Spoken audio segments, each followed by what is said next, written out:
Hello everyone, and thank you for joining the Point 11.1 release webinar.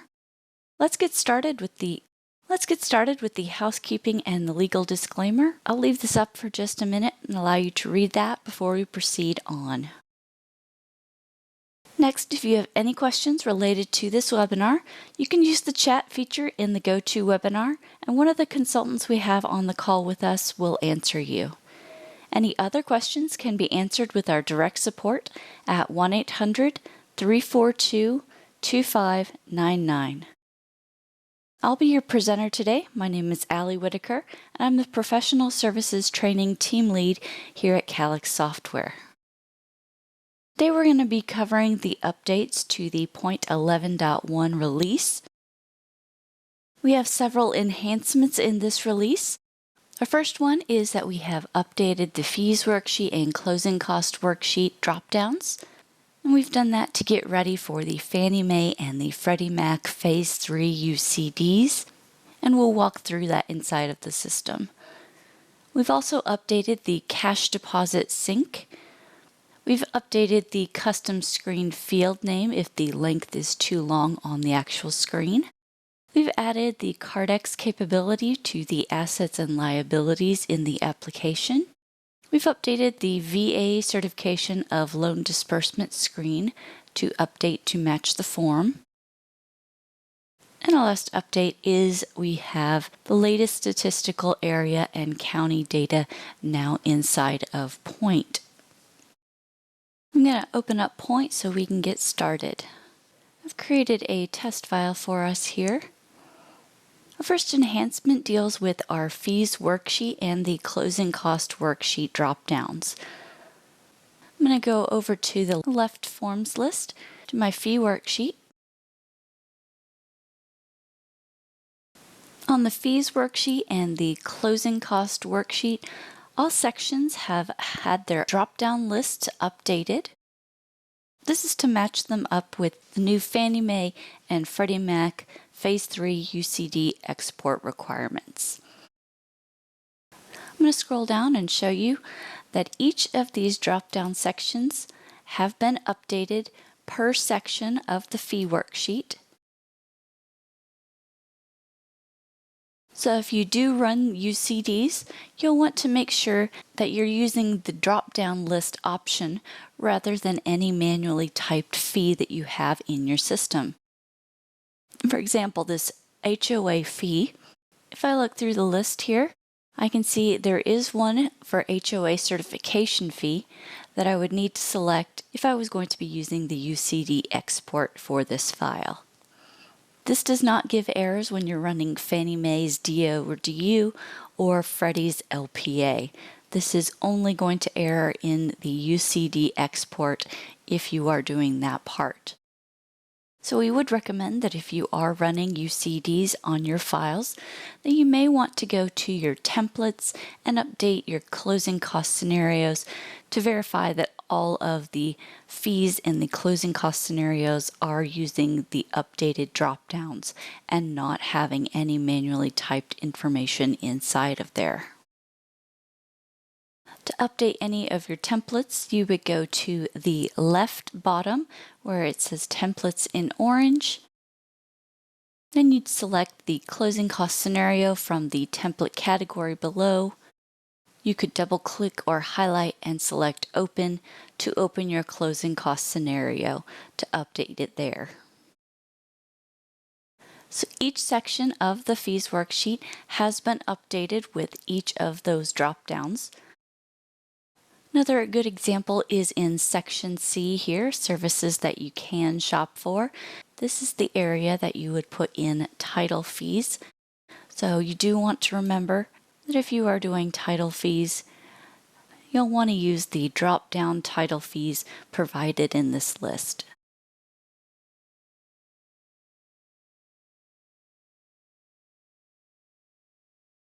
Section E has gotten an update as well. In the transfer tax area, we have split the mortgage and the deed into individual listed fees. They are no longer in a single calculated field. You'll see over to the right, there is a mortgage and a deed line. There is that gold lockbox, so if you are wanting to type in the fee manually, you would click the lockbox, and that allows you to then enter your mortgage or your deed amount in that spot. Out to the right of that, each of those fees have a paid by and a borrower button, so you can adjust who is paying this fee. And out to the right of that, each of those fees also have its own PFC Finance POC checkbox line. Just like the other drop-downs in the fee worksheet, this section has also gotten updates.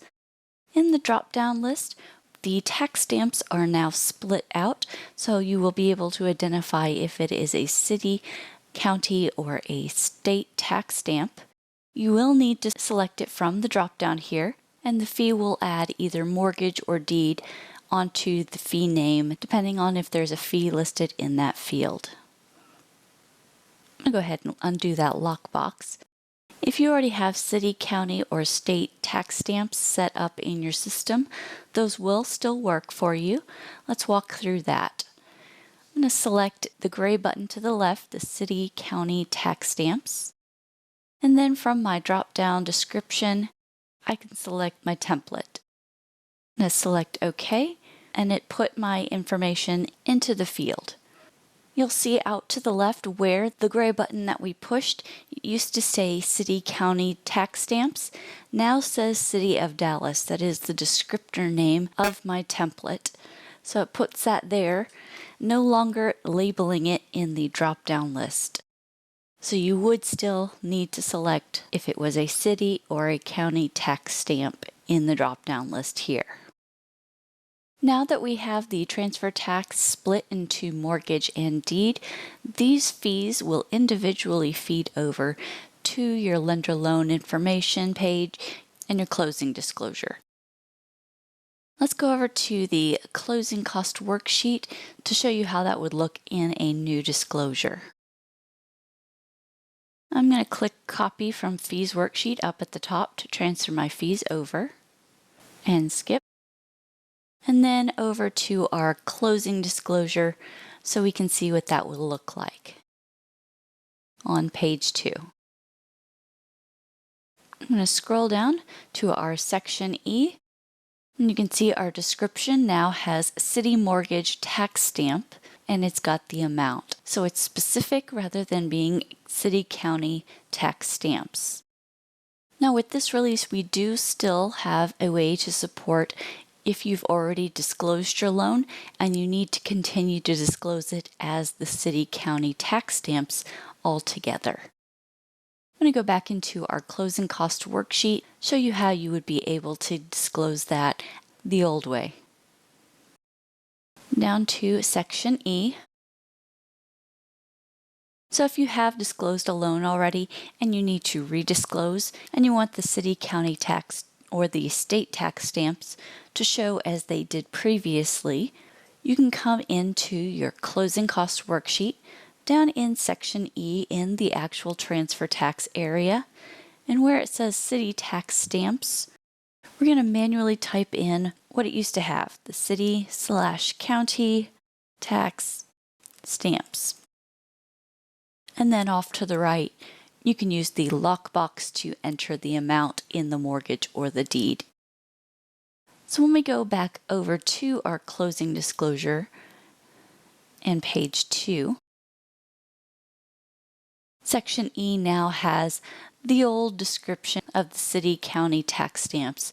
So this will allow you to disclose as you had previously on a loan that you'd already disclosed. Our next update is back on the fees worksheet and has to do with the cash deposit and syncing throughout the loan application. I'm going to scroll to the very bottom. Down in the lender and seller credits area, our first line is the cash deposits. You can see here we have 2 spots, and then over to the right we have a total cash deposit. The first open cash deposit box is for this borrower sets application. The second box is for any co-borrowers applications 1 through 5. their cash deposits will show there. And to the right, the total cash deposit will show the total of all of those cash deposits added together. In this update, if you add a cash deposit in this first area, let's add $1,000. It will transfer back to that loan application section 2 and 3. You can see in section 2B, our other assets and credits, we now show earnest money of that $1,000. If you change it in this area, we'll put it at $1,500. It will update back to your fees worksheet. This cash deposit will also link with your lender loan information too, and with your payoff and adjustments tab. So it will flow over to your loan estimate. You can see the very top cash deposit, $1,500 in gray. I'm going to go up and add a CoBorrower to this file. CoBorrower 1. Let's put Sally here. And I'm going to add in an earnest deposit for her.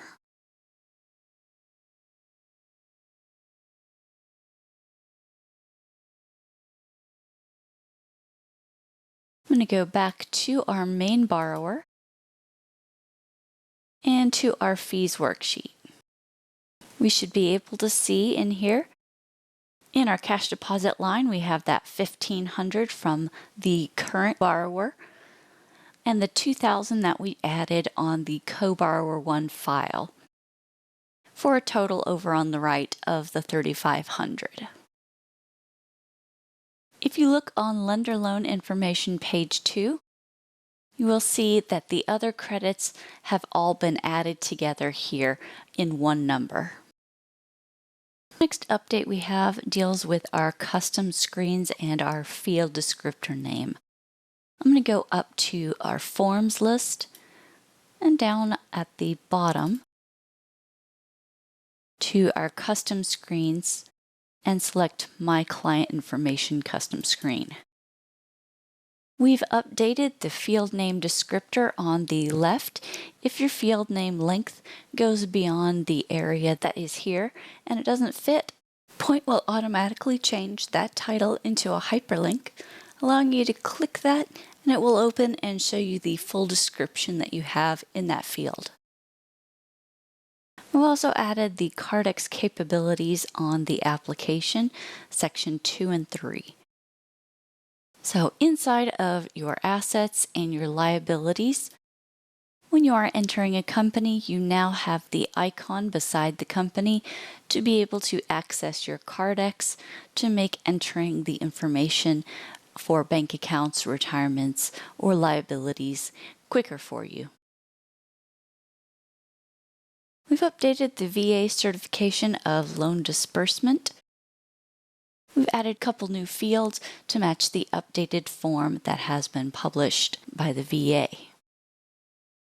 First one we've updated is the property type up at the top. You can see there is a lockbox there. This is going to automatically populate from what is chosen inside of the file. But you do have that lockbox, so you can make changes here or see your other options. We have also added checkbox options in the title of property is vested area. We have veteran and veteran, veteran and spouse, veteran and non-veteran options available. Below that, we have an area that's asking about if the loan is a refinance of an ARM. You have the question with the drop-down and also a space to fill out the current rate if it is an ARM being refinanced. Below that, the screen also has items to be completed as part of the escrow. This has been added, so you can click the Add button and type in a description that is going to be completed as part of the escrow, and click Save and Close to add that to the list. The last enhancement that we have It's going to be found under our Services, Fannie Mae, and Addendum. And scrolling down to our Community Lending area, this checkbox, we have updated all of the metropolitan statistical area or counties to the latest statistical area or county data that's used in this community lending section. We also have several resolutions in this release. We have corrected an overwrite error. When you are adding a fourth employer, it will no longer erase the previous employment information. We've also updated the CLTV when you have a first and second mortgage in a piggyback loan. Also, for a piggyback loan, we have updated the proposed payment on an interest-only loan. We also have the loan originator's email address will update when you are selecting a loan originator or changing loan originators. And the Open PDF button has been restored to the Viewing Credit Reports area. Our first resolution that we have in this release is we've corrected the overwrite error when you're adding a fourth employer here. It will no longer overwrite the previous employment information and income. I'm going to go over to the borrower's information screen here. One of the other updates that we have is the correcting of the CLTV when you are doing a piggyback loan and have a first and second there. So I'm going to scroll down. I have already set up a piggyback first and second. You can see that in the top left. On my first loan, I put a down payment of 20%. You can see the LTV and CLTV over on the right, 80 over 100. And then if I click over to my second mortgage and scroll down to its loan information, I put the $50,000 as a loan amount here, and you can see the LTV and CLTV is the 20 over 100. So these have been updated in this release. What's also been updated is the proposed payment when there is an interest only on a piggyback loan. I'm going to go over to the Truth in Lending and make this an interest only loan so we can see the payment change. I'm going to click in the interest only and put in the number of months, and below that click the calculate for the interest only payments. You can see my payment did change in the payment schedule there. So let's go back to our borrower information screen and look at the proposed payment chart. The second line here has the $333.33 matching what we just did on the interest only on the Truth in Lending. And the last resolution that we have here is going to show up on Application Section 9. This has to deal with when you are selecting a loan originator from your drop-down. If you are changing that originator, this release will now change that email address and not read it as the initial originator's email.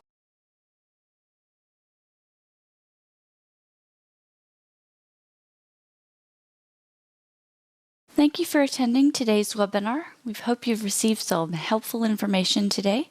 If we didn't get to your question during the webinar, we will reach out to you shortly with that reply.